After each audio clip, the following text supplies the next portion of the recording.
Tenemos tres personas que yo creo que responden a los requisitos más exigentes sobre la calidad de los expertos en esta materia. En primer lugar va a intervenir Simona Levi. Yo voy a presentar a los tres rápido y así luego vamos siguiendo. Simona Levi es la presidenta de XNet, Instituto para la Digitalización Democrática y Derechos Digitales. Desde 2018 diseña y codirige el curso de posgrado en Tecnopolítica y Derechos en la Era Digital en la Pompeu Fabra, en la Universidad Pompeu Fabra primero, luego en la Universidad de Barcelona. Es una activista muy relevante que se ha centrado en la renovación de la democracia en la era digital y la cultura libre, el uso estratégico de las herramientas digitales para la organización, la comunicación, la acción democrática y la lucha contra la corrupción en el Estado. Ha sido divulgadora en medios, es asesora de organizaciones ciudadanas e instituciones como la Secretaría de Estado de Digitalización e Inteligencia Artificial del Gobierno de España, la Dirección de Sociedad Digital, la Dirección General de Administración Digital de la Generalitat de Cataluña, y es miembro redactor del Grupo Asesor para la redacción de la Carta de Derechos Digitales. También colabora con la Escola de Administración Pública de Cataluña, de la Generalitat, en temas de sus ámbitos de acción como derechos digitales, renovación de la democracia, cultura libre, libertad de expresión, lucha contra la desinformación sistémica, etc. Muy bien. Va a ser la primera que va a intervenir. Después va a intervenir Javier Sierra, que es doctor en Derecho, grado en Derecho y en Ciencias Políticas y de la Administración. Es experto de formadores en transparencia en la UNED, máster universitario en responsabilidad social corporativa. Ha estado centrado en docencia universitaria en investigación, desempeñado labores como profesora a tiempo completo en el Departamento de Derecho Constitucional de la UNED, 16 años dedicado intensamente a la consultoría y a la realización de estudios y profesor en varias universidades durante más de 13 años. Su vida profesional comenzó tras volver de Bruselas en 2004, después de disfrutar de una beca Leonardo da Vinci, y a partir de ese momento puso en marcha la empresa de investigación social y de mercados consultores CSA, llevando la dirección técnica de los trabajos de investigación hasta 2022. Año a partir del cual ha dado un giro para dedicarse exclusivamente a la docencia universitaria y la investigación académica. Espero que no te arrepientas. Y aparte, entre 2007 y 2011 asumió la Secretaría Técnica de la Asociación Española de Agencias de Desarrollo Regional y ha sido decano del Colegio Oficial de Ciencias Políticas y Sociología de la Universidad de Murcia, y algo que no pone aquí, que es el espíritu constructor del Congreso Español de Transparencia, que todos los años se celebra y cada vez con más éxito, ¿no? Y finalmente Elisa de la Nuez, que yo creo que todo el mundo la conoce. No voy a decir eso de que es impresentable, porque todo el mundo sino que creo que es muy conocida por todos, abogada del Estado en excedencia, abogada en ejercicio del Of Counsel del despacho de abogadas GC Legal, licenciada en Derecho, accedió al Cuerpo de Abogados del Estado en 1988 y en la Administración Pública ha desempeñado cargos como abogada de Estado jefe de la Secretaría de Estado de Hacienda,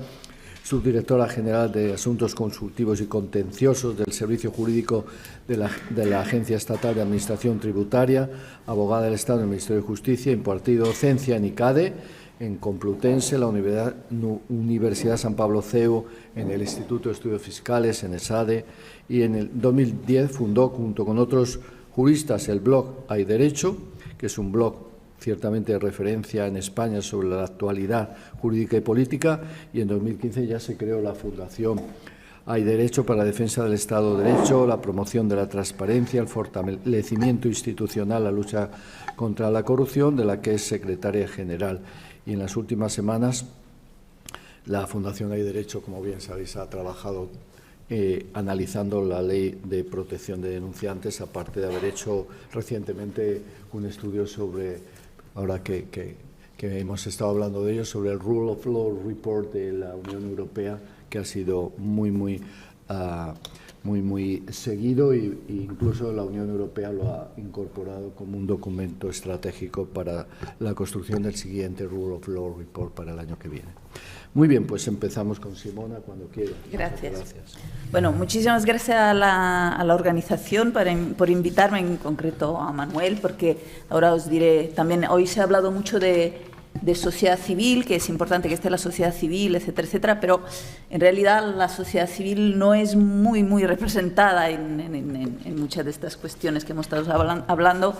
Y luego yo he pensado hoy añadir una observación. La sociedad civil es muy fácilmente corrompible, incluso más que la administración, porque, claro, trabajamos en situaciones de mucha precariedad. Las políticas que, como decíamos hoy, los políticos y digamos esta estructura que debemos algún día ponernos a mejorar y que es la segunda preocupación de los españoles y de las españolas, como decíamos antes, tiende a crear redes clientelares a su alrededor, y la sociedad civil, o sea, una organización de sociedad civil no es, por el mero hecho de ser una organización de la sociedad civil, no quiere decir que no sea corrupta y que esté haciendo un trabajo. Por la cual cosa yo llevo muchos años aquí, creo, como decía Joan, que podemos demostrar las cosas con los hechos, y entonces estoy agradecida que Manuel siempre de verdad trae la sociedad civil, y entonces esto creo que ayuda a equilibrar también la perspectiva sobre las cosas. He quedado con Elisa, que como hemos estado trabajando muchas veces juntas en el análisis de la directiva y en el análisis de la ley, etcétera, que si digo todo lo que ella también quería hablar, me da una patadita de debajo de la mesa y entonces me paro y sigue ella. Pero bueno, como tenemos también perspectivas diferentes, probablemente podremos enriquecer el uno a lo que dice la otra, etcétera. A ver, quería hablar de dos cosas. Por una parte, la directiva y la legislación, explicar un poco y por otra parte el tema de los buzones y de los canales de comunicación. Explicar un poco de dónde vengo. O sea, con Xnet somos realmente una organización pionera en el tema de los alertadores y en la instalación de los buzones anónimos y seguros de filtración. Nosotros somos la organización que está detrás de la parte de la acusación del inicio de la acusación particular del caso Bankia. Hemos filtrado los correos de Blesa a través de un canal seguro y anónimo que hemos instalado usando la tecnología de Global Leaks. Estamos hablando esto, el buzón lo instalamos cuando abrimos la campaña 15M para rato del caso Bankia, por la cual cosa lo abrimos en 2011-2012 y los correos de Blesa son de 2013. Y a partir de ahí este buzón fue uno de los primeros buzones de estas características a nivel de sociedad civil en España, por la cual cosa recibíamos avalanchas de información que no tenían nada que ver con el caso Bankia y nos vimos, digamos, en la obligación moral de ocupar este espacio de dejadez de función o de no actualización de las administraciones, y entonces nos ocupamos de muchísimos otros casos de alertadores, de muchísimos otros casos de corrupción, un poco a nuestro pesar, porque somos una organización relativamente pequeña, tenemos un presupuesto anual de 120.000 euros y hacemos muchísimas cosas, no solo lucha contra la corrupción, etcétera. Entonces, fuimos los primeros en instalar un buzón anónimo y seguro en la administración junto con Joan. Joan lo hicieron. Joan nunca lo cuenta, yo no sé, igual no quieres que se cuente, pero Joan fue el funcionario que en pleno mes de agosto le pusieron a mirar las tripas del caso Palau, pensando que, como era agosto, nadie se iba, y se equivocaron, fallaron completamente en la elección del funcionario, y entonces, a raíz un poco de esta experiencia, tiene muy buena reputación entre los luchadores anticorrupción, en concreto en Cataluña, y entonces lo hicieron director de transparencia del Ayuntamiento de Barcelona, la primera oficina de transparencia del Ayuntamiento de Barcelona. Entonces inmediatamente le fuimos a ver y le dijimos, mira, aquí hay que meter un buzón que use Tor seguro y anonimizado, y él dijo, no sé qué es Tor, pero vayamos viendo si esto sirve, y efectivamente juntos en esta colaboración generamos el primer buzón anónimo y seguro del que os quiero hablar, porque inmediatamente después con la Oficina Antifraude, ahora la ha adoptado la Oficina Antifraude de Cataluña, la Oficina Antifraude de Valencia, y ahora hay más de 12 administraciones entre universidades, ayuntamientos, en particular en Cataluña, pero no solo, también trabajamos con la CNMC para la constitución de su buzón, etc. Digamos que fuimos los pioneros, ¿no? Todos estos que estamos aquí, Joan con Lourdes, en plantear cómo debían ser realmente los canales y plantear por qué había este tabú sobre el anonimato, un tabú que se puede entender, o sea, como hay una tradición de utilizar los casos de corrupción y otros casos de denuncia y de abusos como material para la lucha entre partidos, la lucha partidista, y ensuciando en realidad una cosa que en realidad debería ser neutral, porque es, digamos, la higiene democrática de toda la sociedad. Hay como una narrativa alrededor de que si aplicamos el anonimato, lo que sucede es que esto será utilizado todavía más en este sentido, mientras que justamente lo que nosotros intentábamos explicar a las administraciones y que nos costó 1 año y medio y casi 2 conseguir crear el marco tecnológico, pero también, digamos, de praxis dentro de la administración, es justamente lo contrario, que es que las personas que quieren ensuciar el nombre no necesitan de canales, no necesitan de nada, van a la prensa y ensucian el nombre, mientras que las personas que simplemente son funcionarios, funcionarias o funcionarios y trabajadores que están haciendo su trabajo y lo que quieren es contribuir, bueno, cumplir básicamente con su trabajo, y entonces como las personas que comentaba antes tanto Joan como Lourdes, simplemente ven un ilícito o ven algo que se debería investigar y quieren poderlo hacer sin transformarse en héroes, sin contribuir a este debate, pues necesitan justamente un canal mucho más discreto, mucho más ordenado, en el cual realmente la responsabilidad de la persona alertadora o informante o whistleblower recae. Ya no es una relación paternalista con la administración, sino que es el alertador debe poderse proteger a sí mismo, porque tenemos muchas experiencias de alertadores que han sido luego utilizados en este juego partidista, mientras que si no se hubiese conocido el nombre del alertador, probablemente estaríamos... si desde un principio esta persona hubiera podido protegerse a sí misma, y esto está probado en todos los casos conocidos, probablemente no hubiera sufrido la gran parte de la represalia que luego han sufrido. Entonces, quería hablar de buzones y quería hablar de la legislación, ya que, hablando de la legislación, luego vuelvo al tema de los buzones. Después de lo que hemos oído esta mañana, lo normal sería decir, bueno, qué bien, maravilloso, ahora hay una directiva de protección de alertadores, todo cambiará, la utilizaremos para mejorar. Pues yo me temo que me sabe mal que la directora ha marchado, pero me tengo que apuntar al ambiente bastante pesimista de esta mañana. Yo creo que lo que ha sucedido en España es básicamente una vergüenza. Hay algunas cosas buenas de la ley, faltaría más, porque hemos estado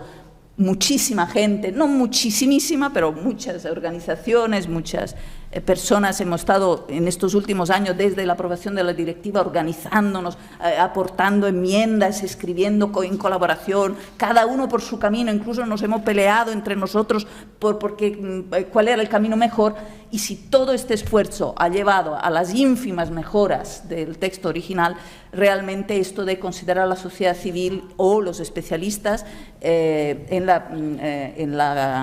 preparación de las leyes o de esta ley en concreto, pues todavía deja mucho a desear, porque no por falta de información que hemos generado entre todas y todos en este sentido, nosotros somos además miembros de Whistleblower International Network, que son los mayores especialistas en la materia, por la cual cosa todas nuestras propuestas han pasado por el filtro de los mejores estándares internacionales. Pues bien, el resultado ha sido realmente muy magro, y siendo que justamente la sociedad civil además trabajamos de forma totalmente voluntaria, es bastante triste y nos falta mucho antes de que realmente se pueda trabajar, siendo que somos vanguardia. Recordábamos antes que el primer decálogo que escribimos en España sobre defensa de los alertadores y estábamos ambas, se hizo en un congreso que yo organizaba en Barcelona en 2012, es del 2012, o sea que tenemos desde la sociedad civil un recorrido.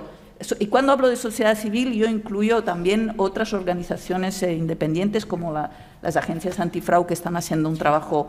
excelente, también cubriendo cierta dejadez de funciones de otros ámbitos, esto que decíamos antes, ¿no? De que, bueno, me reciclo a ocupar este hueco, porque si no, ¿qué sucede, no?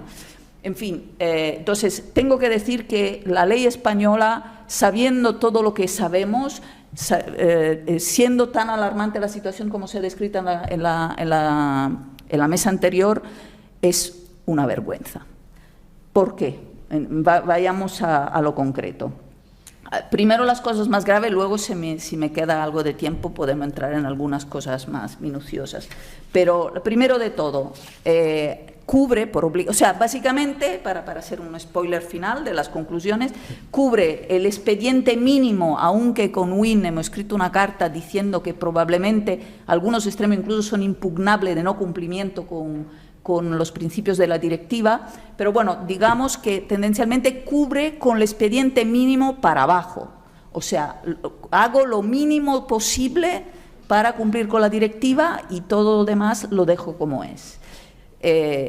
Y hay una parte, yo creo, de no competencia, porque también aquí lo estamos viviendo, por ejemplo, también en la construcción de la normativa, por ejemplo, en Cataluña, que es donde operamos nosotras tenemos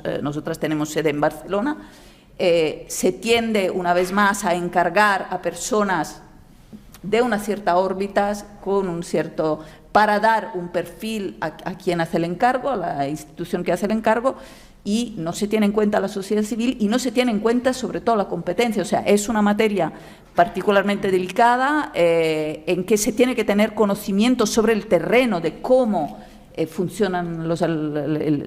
cómo funciona la dinámica con los alertadores, etcétera, etcétera, y personas, como hemos dicho antes como se ha dicho antes profusamente, personas que no tienen ningún conocimiento sobre el terreno no pueden tocar esta materia porque hacen más daño que bien. Pero parece que no es lo que ha sucedido. Por un lado, yo creo que hay un aspecto de incompetencia y por otro lado, pero hay un aspecto de intencionalidad de no limpiar este ámbito. Y yo creo que el título de la propia ley es una excusatio no petita en este sentido. Es una ley que se obstina a añadir corrupción en su título cuando no habla en absoluto de corrupción. Es una ley que es la transposición de la Directiva de Protección de los Alertadores. Si esto es una ley de anticorrupción, por favor, apaga y vámonos, pero se pone corrupción para dar un empaque que luego en la ley no hay, ¿no? Es el aspecto psiquiátrico de cómo se construye en la ley, ¿no? Tú pones corrupción, entonces todos pensarán, wow, qué buena ley, mientras que en realidad no hay nada dentro. Entonces, luego, aspecto 3, no lo sé, graves. Ahora veremos. Primero, en el artículo 2 se contemplan, aparte la protección obligatoria de todo lo que conlleva el derecho de la Unión, que esta ley se aplica solo en caso de acciones u omisiones que puedan ser constitutivas de infracción penal o administrativa grave y muy grave. Todos han dicho hoy en solo 2 horas que evidentemente hay un problema brutal en también muchísimas otras cosas, ¿no? Abusos de poder, muchísimas otras cosas. Pues estas no están contempladas. Yo creo que ya con esto podemos irnos todos a casa teniendo clarísimo que esta ley es una mentira, ¿vale? Entonces, evidentemente aquí hay un problema. Artículo 3. El artículo 3 no, y a pesar de que lo hemos dicho muchísimas veces, el artículo 3 no hay protección de las personas facilitadoras. Nosotros en nuestra organización no somos alertadores, pero por ejemplo en el caso de los correos de Blesa y de las tarjetas Black, que es un caso conocido en España, somos los facilitadores tenemos el orgullo de poder decir que nuestra fuente todavía no se conoce, mientras que las fuentes de algunos de los medios de comunicación, que son además adalid de ser destapadores de corrupción, tienen todos problemas penales y tienen no todos, pero muchos están teniendo problemas penales. El caso de La Castellana, el caso de los diplomas de no me acuerdo qué presidentas o presidentes, etcétera, etcétera. Todas estas personas, los alertadores, están teniendo problemas. Hay un problema de protección de las fuentes a nivel de la prensa, hay varios problemas en este sentido, por eso que además también defendemos el anonimato para que la persona se pueda autoproteger, porque difícilmente se encuentran buenas garantías, pero en nuestro caso, por ejemplo, nosotros somos los facilitadores y todas las personas que trabajan con alertadores saben que en la mayoría de los casos hay personas intermediarias. Aquí se protegen los familiares y los compañeros de trabajo en la legislación, pero otras organizaciones que, por ejemplo, en nuestros muchos años de actividad les ayudamos para, justamente, por ejemplo, sugiriéndoles de utilizar el anonimato, o sea, les ayudamos a poder no ponerse tan en peligro si quieren informar sobre abusos sistémicos, pues no tenemos ninguna protección. Pero bueno, esto quizás sea irrelevante. Una de las cosas que hemos ganado, hablando de cosas que hemos ganado, que incluso se quería dejar fuera la prensa, por suerte los sindicatos de prensa han dicho porque hay una obligación, igual os hablo un poco como si conocierais la ley, porque yo claro, casi habito en esa ley, entonces me parece normal, pero hay unas ciertas obligaciones que también son muy discutidas a nivel internacional sobre el hecho de que tú, cuando quieras informar, tienes que respetar toda una serie de cauces. Y esto es un problema, y se lleva diciendo esto desde hace mucho tiempo, porque se ponen en discusión. O sea, si tienes primero que informar internamente, para luego informar externamente, para tener la protección, no es exactamente esto que hace la ley, pero es una cosa que hemos tenido que corregir entre todos y todas. Está socavando dos cosas. Primero, la libertad de prensa, porque si tú consideras que ir a informar a la prensa de un abuso sistémicos no conlleva una protección, esto es muy grave, lo hemos tenido que poner porque en el primer borrador no estaba, ahora sí que está. Y la otra es el hecho de que tú no puedas ir a Fiscalía directamente si ves que hay un problema penal o un problema de cualquier tipo, porque esto iría contra el propio ordenamiento jurídico. Pero la ley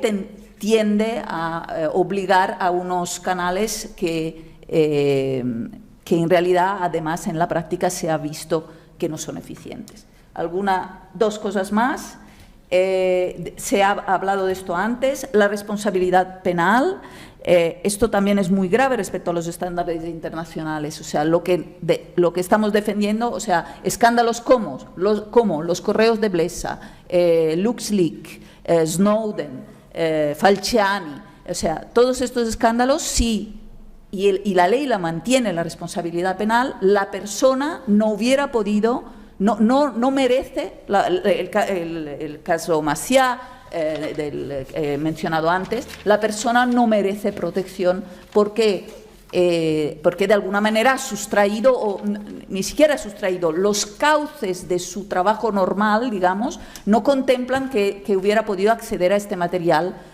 pero igual solo estaba en la oficina de al lado, me refiero. Entonces, claro, entendemos que, amparado con el hecho de que si tú asesinas a algo, esto no puede ser excusa, ¿no?, para evitarte, pero hay un margen de matiz, ¿no?, en esto, y como sabemos que en nuestra experiencia,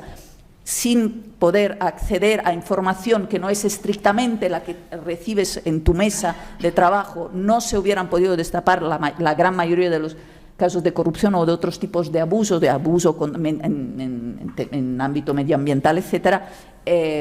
pues aquí también vemos o una incompetencia o un no querer realmente